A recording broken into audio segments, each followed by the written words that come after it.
everybody. A lot of familiar faces who I just saw. So for those of you who came for the burritos, thank you very much. I understand completely. Today we're talking about credit and you. This is obviously a very important financial component to your personal finance. The San Diego Financial Literacy Center and what we do on a daily basis is try to educate the community through many different partners, Mesa College and Professor Eskew being one of them, on the different finer points of financial literacy and really personal finance information that we tend to learn as we go. Meaning, as we grow older, a lot of things come at us, and it's kind of like trial and error, right? For those of us who are a little older, we know the mistakes we made, and boy, we always say, gosh, if I only knew now what I knew then. What we're trying to do by giving you this material is at least give you a little bit of a forecast of what is in your future, or what could be your current situation, but how to handle it now. So we're going to talk about what is probably the most misunderstood or just flat out not understood financial literacy component, and that's consumer credit. Okay? Consumer credit is that thing that is out there that we all know that we're going to have, that we do have as a part of our lives, but what is it? How does it affect me? How does it work? What is the difference between a FICO score and a credit report? Are they the same thing? We're going to answer all those questions today. We are going to talk about the credit bureaus, what they are. You might have heard one of them that was in the news recently, and probably will be in the news for quite a long time in the coming future here. I'm going to leave that alone, being time sensitive. We're going to talk about credit scoring, what it is, how it's done. We're going to talk about how credit scores are used, how to improve them. Hopefully we will get to the myths, but realistically, we're just going to cover pretty much A to Z on what the credit report and the credit score are. Very quickly, this slide is just to show you that credit reports are not the only thing that is keeping tabs on all the different financial components of things that we do on a daily basis. There are organizations, consumer reporting companies that monitor different things in our financial lives that we do, such as things like check systems. If you have bounced a check before, there is a company that keeps track of how many checks we've bounced. And banks, if they're looking to open up a credit account or open up those kinds of things, they can look at that information and find it if they want. Insurance. There's LexisNexis is a public record and proprietary data sources. There are organizations that are keeping track of all the different public financial things that we're doing. Credit being the most popular and the one that we want to monitor closely to us. These things are there. Do we really need to know about them? Chances are probably not. So that brings us to the credit bureaus right away. There are 3 major credit bureaus in the United States. Okay? They are Experian, Equifax, and TransUnion. These are for-profit companies. There is a common misconception that these are government-backed, government-run companies. They are not. They are in the business to make money. All right? There are over 600 million credit files. That's a lot of information, isn't it? But they are there for one reason and one reason only. Not for you and me, not for the consumer necessarily, although it is a good thing. They are there for us if we want to look at them, which we should, and we'll talk a lot about that today. But they are there to sell information. They are a marketing information company. They sell information to organizations that want to find out about us financially. A lot of times because we ask them to, and a lot of times because these organizations want to know what our situation is like and what if maybe I should send them information about my product or products. The credit report is a record that lists all of past and present debts and timelines of their repayment.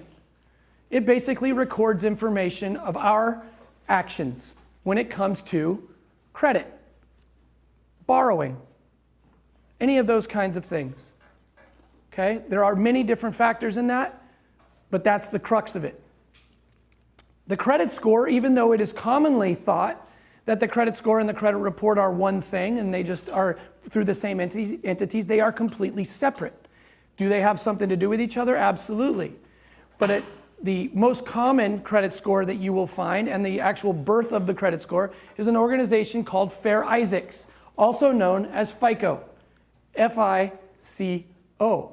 It is the most commonly used credit scoring system there is. Anywhere between 90 and 95% of all the industries that are looking up credit look at their FICO score. There are many different competitors. There are lots of different kinds. There are other ones like Vantage Score, Experian, and a lot of the credit bureaus have their own as well, and they will give those to you. But when you are going out and you are applying for credit, you are probably 90 to 95% sure that they are pulling your FICO credit score, which, if it's at its best, the very highest you can get is 850. The very lowest you can get is 300. That is the scale. How does this information get onto your credit report? Also very most commonly misunderstood, or the misinformation that is out there, is that the law says that they have to report this information. That's not true. This information is sent to these credit bureaus 100% voluntarily by these institutions. But these institutions send this information for the most part because they also benefit from this information when they're looking up information about potential consumers for themselves. So if you make your payments on time, it's not because the bank just loves to send this information. They want people to know, just like they want to know what information about that person is there. You can't force what goes on your credit report. If there is something that you've been paying for a long time, like a cell phone bill, and you're saying, look, I do pay my bills on time, even though you don't have any other credit, you can't tell this organization they have to send that information to the credit reporting agency. They do not. They don't have to send bad information or information about you missing a payment. But do they? Yeah, they probably will, in most cases. So that is why a lot of times, I don't know if you guys have seen these credit reporting or lending commercials, but you'll see that sometimes they have one credit score is good, one credit score is bad, one credit score is okay. That's because not all information is 100% sent to all three credit bureaus.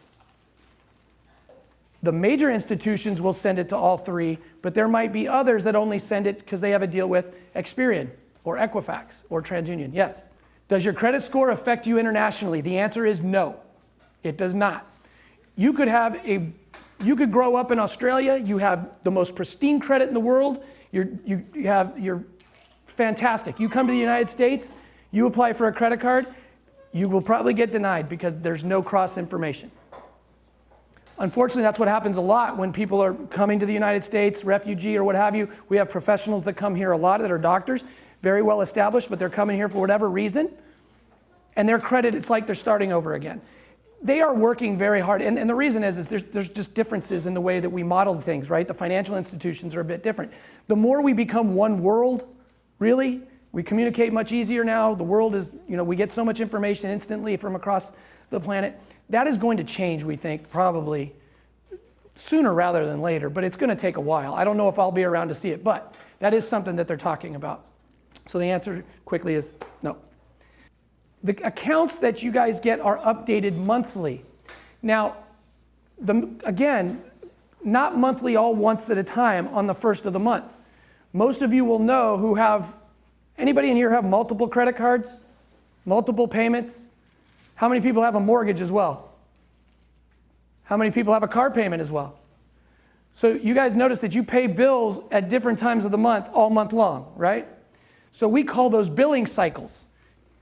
Those billing cycles, once they go through, you get your invoice, you make your payment, they will then send that information that you either paid as agreed or you missed your billing cycle. So that information will be hit at your report at different times. So you could look at your credit report 10 different times in the month and you might see a different score. It will fluctuate slightly. Now, if you're right on pace, you're doing all the things the same based on the information that you get, is it going to fluctuate very much? No, not enough to affect you. The only way that would really happen is if there was a major mistake somewhere, like you missed a full billing cycle and you missed a payment. Now you got a little black mark on one of your credit reports. Credit score might reflect that, will reflect that. Does that make sense? So it does change quite a bit. and any lender will tell you, like when you go to buy a home, if you've gone through that process, you get pre-qualified, pre-approved. And your credit score is something. So they're saying, all right, you have this great credit. We're going to go through. You can get it. We're going to go for it. You can afford this much, and we can get you at this interest rate. And you go through the process of finding your home. You find your home. You go through, and you're going to go through escrow. And they'll tell you at that time, that lender, they'll say, now, don't go buy anything. Don't go putting anything on credit cards. Don't go out and buy a new car. Until that deal is done, don't go do anything, because if you go add debt to yourself and you fluctuate your credit score, they're going to look at it again right before escrow closes. And if things change, and they're going to go, oh gosh, why did we go out and spend $2,000 on a couch? Because now you went to that place, now that 4.1 interest rate that you thought you were getting is now going to be 4.2.5, 4 to 2/5 or whatever it might be. Does that make sense? So those things can happen and do. Are there any questions? So the question is, and it's a good one, that when you do pull, and we're going to talk about this in a second, when you pull your credit, or when you authorize an organization to apply for credit, they look at they're going to pull your credit scores, credit score from one of the 3 bureaus, just depending on what institutions that they work with. When you go through that process and you asked if you're opening up a second account, they're looking at whatever information's on there, right? So they're just looking at the score in general, typically, plus whatever other ramifications that bank has, in which they determine whether you're risk worthy to open up a new account. So they're not looking just directly at that one, but they are looking. Typically, they're looking at the score, so they're just looking at the overall health, right? Plus whatever other little factors their bank or institution relies on to say yay or nay on your account. What is on your credit report? Identifying information will be the top. Okay, so your name, your pseudonames. It could be if your name is Charles and you go by Chuck, it'll also have that on there. It'll have different things. Addresses, not only your current address, but it can go back. I have even my credit report. It's still funny. I still look at mine, and I still have addresses from 2 college apartments that I lived in when I was going to the University of San Francisco. Can I have those removed? Absolutely, but I just think it's kind of funny that it's still on there. Social Security number, that will be on there only when you pull your credit for your reviewing your own purposes, like through annualcreditreport.com. Write that down. Annualcreditreport.com. The law says that every U.S. citizen has the right to pull your credit once a year for free from each of the 3 credit bureaus. Again, TransUnion, Experian, and Equifax. They have direct links to those websites. Those websites will each try to sell you some kind of product, but you just say, no, thank you. I would like my credit report, and they will give it to you. You can get one of those each, so 3 of them basically, every 365 days. All right? Other institutions, or there are other organizations that will call themselves free credit scores. Get your free credit score. Here you go. A lot of times, like freecreditscore.com, that is actually owned by Experian. They are a credit monitoring product. It's a good product. It basically monitors your credit and what's going on. But when you sign up to get your free credit score, they will ask for credit card information. If you have to fill out credit card information, that means that something's not free, right? You would imagine. Basically, what you have to do is, by getting your free credit score, you are enrolling yourself in their product. You have 7 to 15 days, I don't know which one it is now, to cancel. But they don't make it that easy. You can't just cancel right on the website. You typically have to call a phone number, and they have a highly trained person that is taught how to try to keep you from canceling. But eventually you'll get through it if you stay strong, and you'll cancel it, and it will eventually be free. Just be wary of that. All right? What else is on your credit report? The next thing that you will find is public record. If you don't have any kind of public record, meaning you do not have like a tax lien against you, you've never had a foreclosure, you've never had a bankruptcy, if you have been in a lawsuit where you've been sued for financial purposes, because let's just, an equation here, let's just say you get in a car accident, your car insurance only covers up to so much, but there was bodily injury and car injuries on the people that were also involved that were your fault, that is, the cost of that is way over what your insurance will cover. They're not going to just let that go. They will sue you personally for the extra. If that goes through the courts, and you're going through that process, that will be on your public record. Okay? Child support. Those kinds of things where if you owe it or you haven't paid it, that information, that outstanding debts that you owe will be there. But if you don't have any of those, that'll be blank. Credit accounts and collections. This is the bulk of it. This is what we call trade lines. Okay? This is where you have any kind of current credit account, any past credit accounts that you might have, even ones that are closed, will be on there for up to 7 years after you close them. Once they are 7 years or older, they are supposed to drop off. Does that mean they always do? No. Sometimes that's a good thing. That's why we monitor our own credit. Because, to be honest with you folks, nobody is monitoring your credit for your purposes besides you. Okay, so if things are supposed to fall off, there's no credit bureau police that says, hey, that's supposed to fall off.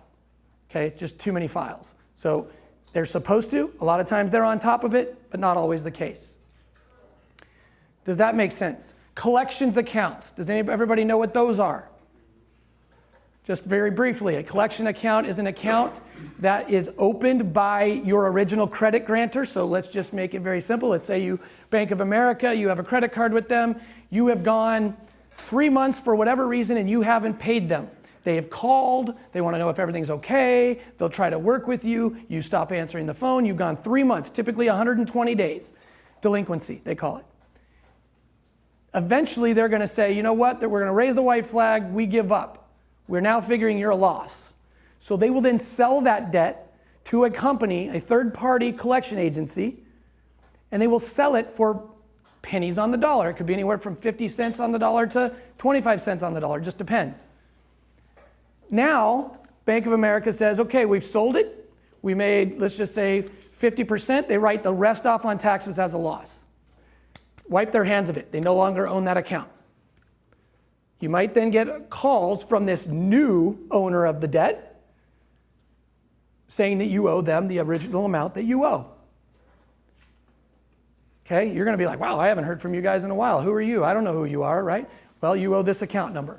All right, that's a collections account. That will also be on your trade lines. Okay, that is considered bad debt. If you've gone 120 days late, your credit score is going to be terrible, anyway. But collections accounts, those don't go away. Those are still, that's basically adding a new account. Even though you didn't open it, they own the money now, and that money is there. And then the other part that you will have on there is called inquiries. Basically, that shows how much, and when you apply for credit, they just show that this is the date that you applied for credit. As she mentioned before, when you apply for credit, that's considered a hard credit or a hard pull. That's kind of industry terms. A hard pull, it has a minor effect on your credit, but it's typically only affects you when you do that in clusters, if you go a long time. So what happens, let's say if you're shopping for a car and you go to 5 or 6 or 7 different car lots in a week or 2 week period, and you apply for credit with each of them to see what kind of rates you can get. They are supposed to look at it and they factor it in that, okay, they're shopping for a car. They're going to consider that cluster of inquiries as one inquiry. Where this is really going to affect you is if you're trying to build credit, or you think you're trying to because you need all this credit, and you just go down the mall and walk into every department store you can and try to apply for a credit card. That's a red flag, and that's why that affects you. How much? Pretty small. Pretty small. Are there any questions? Oh, soft inquiries. Sorry. Soft inquiries are those marketing companies that we were just talking about that are scouring the credit reports for information. You are actually, at the bottom of your credit report, you can look at all the different organizations that have looked at your credit report for the purposes of marketing to you for the last 3 years, up to 3 years from that date. You can see that information. You can also see the information, you might have forgotten, but you can see all the information of every time you applied for credit. That information's there. But the question is, in collections agencies, do they have laws and rules and practices that they have to abide by when collecting debt? And the answer is absolutely. They are not allowed to call anyone but the debtor. The person that is on that account. They can only call between the times of 8 a.m. and 8 p.m. typically. All right? So they can only contact them. They cannot contact anyone They can't, doesn't matter if your wife, you're living with somebody, if she is not on that account, it's just you or that person on that account, they can only speak to them by law. They cannot threaten you. Okay? They cannot call your neighbors and say, hey, I'm looking for Joe so-and-so because he owes a debt. That is illegal. They cannot call your place of business and tell your bosses about it. That is illegal. It is very defined in the practices they can do. Now, does that mean every collection agency follow that? Absolutely not. If you get those kind of calls, you need to be diligent. You ask them for their name, you ask them for their ID number. Trust me, they will hang up quickly. God forbid you ever have to go through that kind of scenario, because believe me, we've heard horror stories on the collection practices of certain companies. Now, does that mean all collection agencies are bad? No. Does that mean all collection agency employees are terrible? No. A lot of them will follow the law. Some of them just there's just bad apples in every industry, quite honestly. It's not an industry I'd get in, because it's kind of, who wants to deal with that all day? But, there are very strict guidelines. The FTA.com, that's a very good place. The Consumer Financial Protection Bureau, CFPB.org, is also a very good place if you want to find out collection practices and laws. They are all right there. All that information. Good question. That's where you can go to, annualcreditreport.com is the place that you can go to pull your free credit report once a year. So if you pull Experian, you get that free report. They'll send it to you in PDF, or they'll send it to you by mail. Sometimes, for whatever reason, and I still have not ever gotten a clear answer on why they'll say we can't give you the PDF version, we'll send it to you. Sometimes that happens. But you'll be able to then to pull your Experian credit report again 365 days from then for free. You can go pull your credit report from any of those. It'll just cost you $10 or $15, something like that. You can do that really at any time. Honestly, great thing. A lot of banks, a lot of institutions are doing a really good job about making user-friendly for us as consumers. A lot of them are actually giving, I don't mean to give Bank of America a plug, but Bank of America will give, for instance, myself, my wife and I, they update us and give us our FICO score free every month to check on it. It's just one of the added benefits of us banking with them for so long. But I know that Cal Coast Credit Union and a lot of others do a lot of different things as well. So it just depends on the institution. But a lot of the institutions do a good job of giving that information now. Another law says, too, if you get declined for any reason, you apply for a credit card, they decline you, you have the right to ask them why you got declined, and they have to show you proof of why. So they probably will pull a credit score or a credit report, or lack thereof, meaning you don't have any, and they explain by our guidelines, we're not going to give you the loan because of this. The effect that it's going to have on your credit score by a hard pull is so minute. It's just so small. It's not that big a deal. But if you were to do that, you just write a letter, you can go online and you can go to anybody, call them, customer service, and discuss that with them.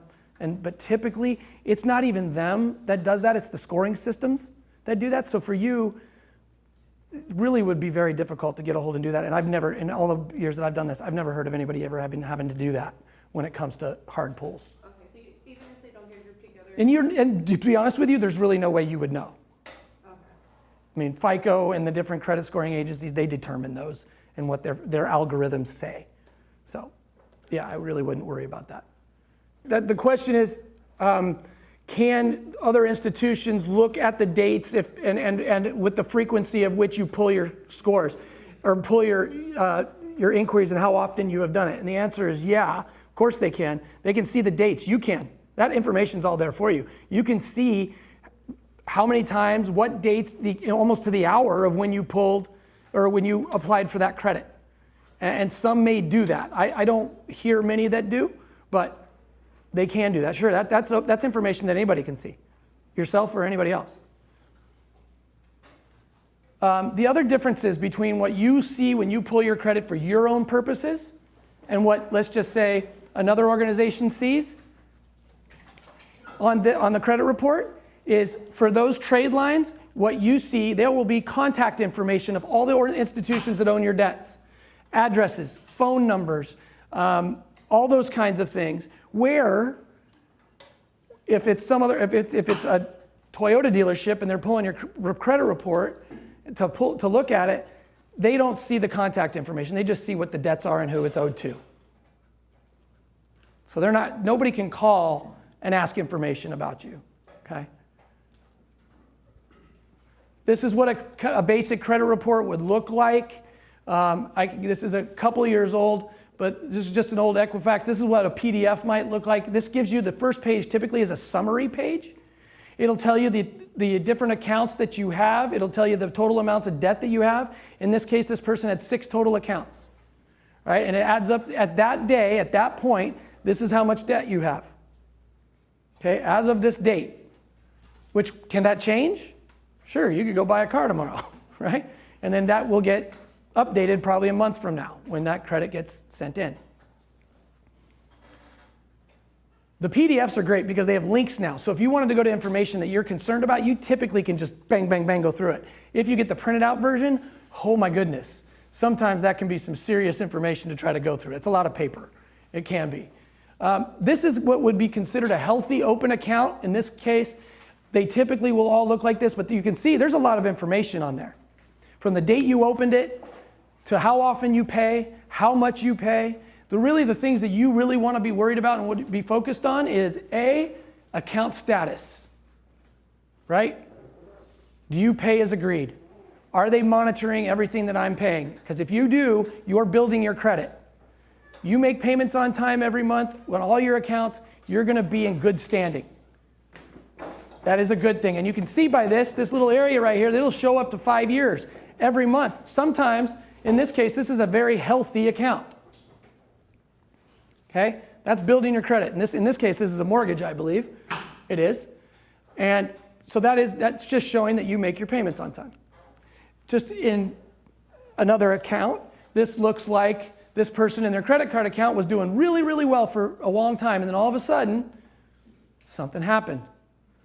Maybe somebody got sick, maybe they lost their job, something happened where financially something bad happened, and they stopped paying. Who knows? The point is they went 30 days late. You'll notice it says 30, 60, 90. All right? Typically, what that means is not, you know how when you get your invoice, your payment is due on a certain date. You miss the date, but then you pay it. You might get a late fee. But what they consider really late that's going to be sent to your credit bureaus is if you go a full billing cycle without paying. 30 days. That's why it says that. Then they will send that information to you. You will not then catch up unless you pay the total amount that the next invoice asks for. If you send in something and you're used to paying $25 on your minimum payment and they're asking for $50 but you only pay $25, they'll say thank you for the $25, but to us you're still delinquent. You haven't caught up. Remember earlier I talked about that these will be on even if your accounts are closed. The way you would know that is it would say account status and it would say account closed by grantor, meaning the bank, or account status closed by consumer. Okay, so that's you. Now, after so long, in 7 years, that disappears. That will fall off after 7 years. There is only one thing on your credit report that stays longer than 7 years, and that is a bankruptcy. A bankruptcy will stay on your credit report for 10 years. Right? That's the only thing. Remember I mentioned before that there was tons of different kinds of credit scores. There are. These are all the different types. There's all different types of meanings. All of these different organizations have their own algorithms. They look at things a little bit differently. They're all very similar, but there are slight differences. The one, and like I mentioned before, the industry standard is FICO. Nobody will ever, maybe Vantage Score, but nobody will ever say that they aren't the industry standard. Again, 850 being highest, 300 being lowest. But you can see, as I mentioned, you can say your credit score is 750, but if somebody was to ask, they'd say, well, what model is that? You might want to know. And the thing is there are different models within FICO as well. I'm going to talk about that right now.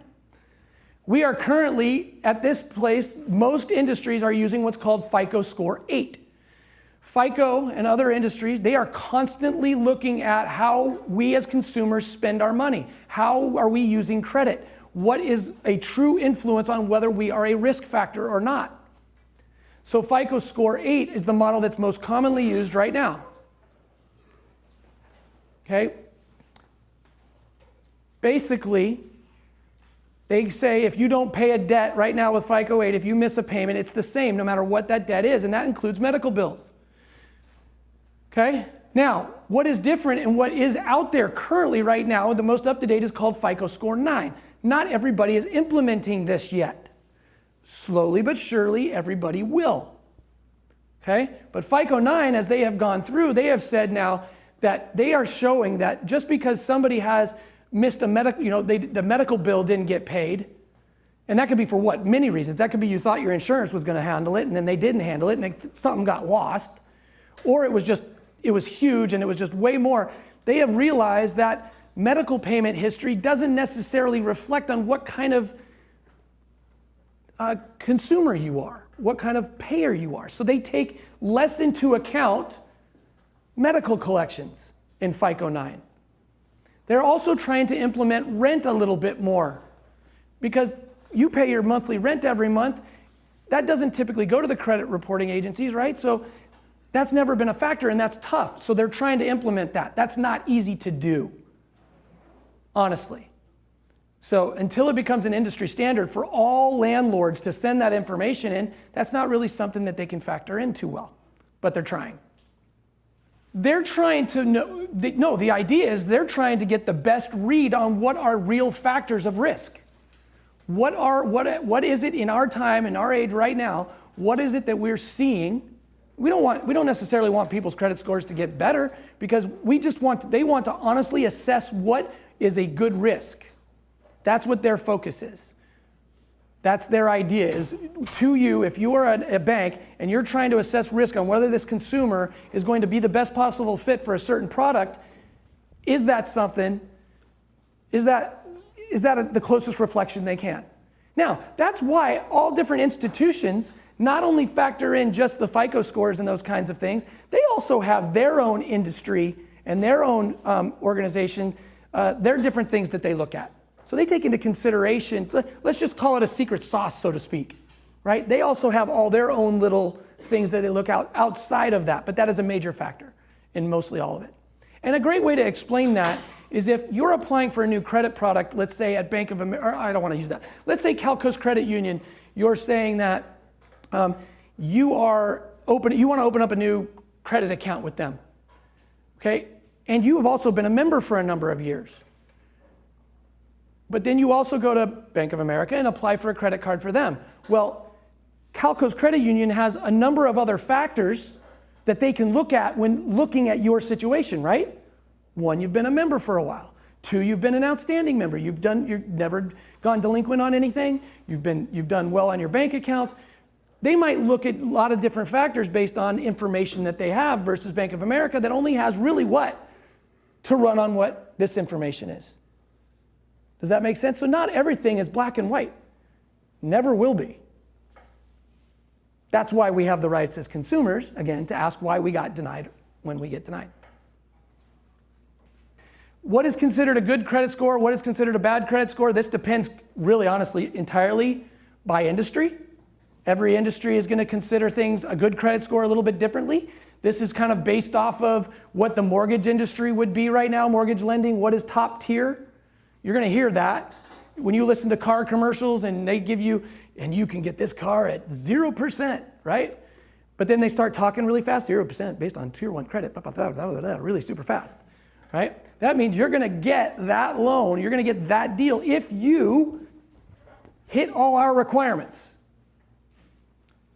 So in the lending industry, basically for mortgage lending, typically when I bought my house, it was 720 and above was great credit. You're going to get the best around. Right now, it's around 740 to 750. Every mortgage lending industry company will be a little different in what is great credit to them. But this is just typical guidelines. Okay? Excellent credit versus good credit. This would be kind of considered tier 2, tier 3. And then you get down into the poor credit, and we call that subprime. There are subprime lenders out there. If you're looking to get a loan, if you're looking to get a credit card, believe me, you can find someone that will give it to you. It may not be a very good product, and it may cost you an arm and a leg, but you can find it. Okay? If there is ever a place that says no credit, bad credit, no problem, do yourselves a favor. Stay away from that, because it's only going to make your life worse. Okay? A credit card typically, like just talking about interest rates, a credit card is typically the worst loan you can get as far as loans go. Typical lending. A good credit card rate nowadays is 10% and lower. Just to give you an idea, home loans you're getting for what? 3 3/4, 4%. A car right now, great interest rates. If you have the tier 1 credit, we're talking 0 to 3%. But when you talk about different kinds of loans that you can get when your credit's bad, there are credit card products out there that just work in the subprime lending area. 35% interest rates. What is your strategy in building credit? And doing it wisely. Okay, so there's a number of different things that you can do. As a student, when you're younger and you have, or anyone who basically has no credit footprint, you don't have a credit product. The weirdest thing, honestly, is you have to have credit to build credit. You actually have to use the credit to build your credit. A lot of people will think that, well, I have no debts. I'm not a risk at all. But unfortunately, the credit industry looks at you as a risk because, well, quite honestly, you have no history. So if you're a student and you're starting out, Howard, my recommendation would be a lot of institutions, credit unions, they'll have what's called student credit cards. Okay? They know when you are going in that you typically probably don't have any credit. If you are in school, meaning you are going about the way of improving yourself and you are now investing in yourself for your future earnings, they will give you what's called a starter kit. Basically, it's a starter kit. It's a credit card on training wheels. It typically will be about anywhere from $300 to a $500 limit. Very small limit. And they're basically saying, here it is. You can use it up to this amount, and then you pay it back, right, as much as you can over that period of time. You learn how to use it, right? And my recommendation, the San Diego Financial Literacy Center's recommendation, is just use it for one thing, something that you already pay a bill on. Let's just say it's a cell phone, for instance. Okay, and you pay your cell phone, and how many people have cell phones in here? How many people pay for them monthly on their own? Okay, how many pay them directly? Okay, perfect. In this case, if you wanted a strategy and you didn't want to add debt, because believe me, you can build credit without adding debt. Have that credit card pay that cell phone bill, and if you got to be a very organized person. Pay that cell phone bill off every single month. Don't even put the credit card in your wallet.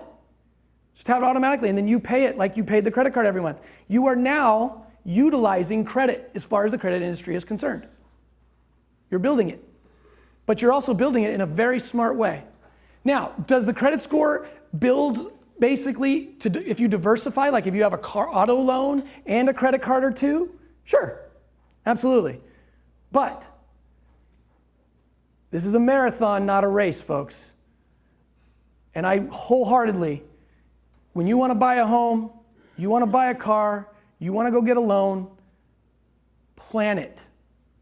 Don't go out and have some guy at a car loan tell you, oh gosh, guys, you know what, your credit's not very good, so we can't sell you the car. Don't go out and just try to all of a sudden build your credit super fast, because it's not going to happen. You need to be strategic in how you're building these things. You don't go buy a car because you want your credit score to get better. You go buy a car that you can afford because you need to get to and from work or get your kids places. That is something that you need to do, not because you want to build a score. You don't go into debt to build a score. The common thing that I hear all the time is if you want to really get your score to the highest point, you should have a little bit of a balance on your credit card and not pay it in full every month. Hogwash. That's a really technical term too, by the way. I'm dating myself. But this is a family show. The idea here is that you do not have to go into debt to build your credit. You can use credit to your advantage. Credit products are not evil into themselves. What is the problem is a lot of us don't know how to use them. And we use them because we don't budget. And we use them because we're trying to bridge gaps. We're trying to get from one paycheck to the next paycheck, and if I have to go to the store and I don't have much in my bank account, I'll use the credit card today, and then, oh, by the way, I'll pay it off. But the problem is we tend to go in cycles. And that bill comes back around, and I don't, oh, now it's a little bit bigger. That's how these things can snowball. You have to be strategic. You have to budget. The question is it better if when I get the bill, I pay it right now or wait till closer to the date? The answer is, honestly, it doesn't matter. If you're more comfortable to get that thing paid off as fast as possible because you might forget or something, 100% up to you. If that's what makes you feel better and more comfortable, do it. You have what's called a grace period. So if you pay it before that date ends, or that due date is coming up, that's fine. You're not going to get charged an interest rate either. Okay, so you don't if you pay it off every month, you pay no interest. You could have a 35% interest rate on that credit card, but unless you leave a balance, you're not going to be charged 38% or 35%. So what he said that he did was that he would set up, especially in today's day where everything's electronic and you can set up payments to go out when they're supposed to go out. He put up the minimum payment, so he always knew that it would never be late. But when he made his payment, he would pay it off or pay a bigger amount, whatever it would be. Because I'm just going to go through here, guys. Do not just ever make just minimum payments, okay? Because that's a bad way to go about it. That you want to talk about snowballing in the wrong direction and debt building, paying minimum payments will do just that. How is your FICO score figured out? This is the basics. They obviously, this is an industry. This is a company-wide secret. They're not going to tell us what their algorithms are. However, they will tell us what they factor. 35% of your credit score is payment history. You make your payments on time, that is a very good thing. You're going to be in good shape. The other biggest part is 30% is your debt to credit ratio. Debt to credit ratio, what are you talking about? Let's just make it very simple here. This is the amount of available debt or the available credit you have to you, available to you, versus how much you're actually using. We call this utilization. So I'm going to make it very simple. Let's say you have a $1,000 limit on, let's say that could be 1 or 2 credit cards. You then are now carrying and have spent $500. And that $500 is sitting on that balance. So what would your utilization then be? $500, but what is the percentage of the utilization? 50% utilization. That is correct. All right? So industry standards will tell you that the credit score starts to go down anything over 30 to 35% utilization. If you have 50% sitting on there, they're saying, oh, you have this much available to you, but yeah, you shouldn't be, that's kind of dangerous to be carrying that much debt. You guys have heard of the thing called maxed out? That's, you don't want to get there. You don't ever want to get to that close because they're saying anything over, typically, so what would that be? What would what the industry considers a healthy utilization? So how much money? If you had a $1,000 limit and what they would consider start to be kind of the healthy area, what would that number be? $200 or $300. That would be considered responsible to them. Healthy, yes. Now, do I recommend paying interest on anything if you don't have to? Absolutely not. But look at me. I'm honest to goodness. Sometimes we're going to carry a balance. Sometimes it's just kind of the way, life has a way of throwing us a lot of hills and valleys. So it's just the way you maintain it. Now, sometimes you might pull your credit report and one of your balances is sitting there, right? And it hasn't been reported that you paid it off yet. So it might reflect a couple points because that balance is there, but it doesn't matter because you've paid it off anyway. You know what I'm saying? So everybody's reporting at different times. So your credit score that's why I said it fluctuates. Obviously, length of credit history is going to be different. You guys, I don't know how many of you have heard, but if you don't close your credit accounts, well, that's not necessarily true. If you have 6 credit card accounts and you're only using 3 of them, is there any reason to do it? But be strategic. Don't close the oldest one. The more history you have with something, the longer history you have with that account, the more favorably that's looked upon. Does that make sense? Okay. Different types of credit. Howard, we mentioned that before. Is there different kinds? Yes. 10%, folks. It is small. And then inquiries. And that's only when you pull credit. And that's just, again, very small. I want to stress this again. The credit score, credit reports, they were not built for you and me, the consumer. Do we benefit by these by knowing what's on them? Absolutely. Should we look at them often? Yes. I recommend, the industry standard says they recommend that you look at your credit reports and credit scores at least once a year. I recommend at least 2 to 3. A lot can happen in a year or two, especially in today's world where cybercrime, identity theft is so prevalent. People can open up information about you, open up accounts about you that you have no idea are there. It's very important that we now more than ever are very diligent about looking at our own information, making sure that the accounts that are on there are actually ours. Very, very important. What do they do with these scores? Well, they look and see if your loan is going to be approved or denied. They will assess what interest you're going to pay on. They will look and see if they should close your account or not, or if they should modify it for the better. You might have one type of credit card for a while, but you've been with them for so long, now all of a sudden they want to offer you other benefits. They might take off an annual fee. They might give you more, I don't know, make your limit larger. It can go both ways. Also, if there's going to be marketing, it's used for marketing a lot. Who uses this? Mortgage lending industry, rentals, landing a job, different positions, those kinds of things. There are laws in different states, I do want to say that, about which positions can be looked at for that. In the state of California, for instance, the only positions that can be looked at where and asked to look for your credit scores or reports is a management position, upper management, or if you're going to go into like specific industries like police, law enforcement, military, and for obvious reasons for those, or if you handle money, you're an accountant, you're in insurance, or HR, things like that. What is sent to your credit reports? We talked about this. Things like cell phones, cable bills, electric bills, utilities, they are typically not sent to your credit reports, even though we pay for those monthly. That is known as a service credit. However, they do send that information if what? You miss payments. So they can't build your credit, but they sure as can hurt it. So it's important that you pay your bills. Can't stress that enough. This basically just shows you this slide here on which different industries, how they pull and how they look at your credit score. So I'll just make this very simple. Typically credit cards will pull just one credit score from one of the bureaus and go off that information. The auto industry will pull one. Home is different. And this is what I'm going to end on because this is important. A lot of times there's confusion. People say, we talked about this a little bit in the class before. When you're going through the home lending, they will pull all three.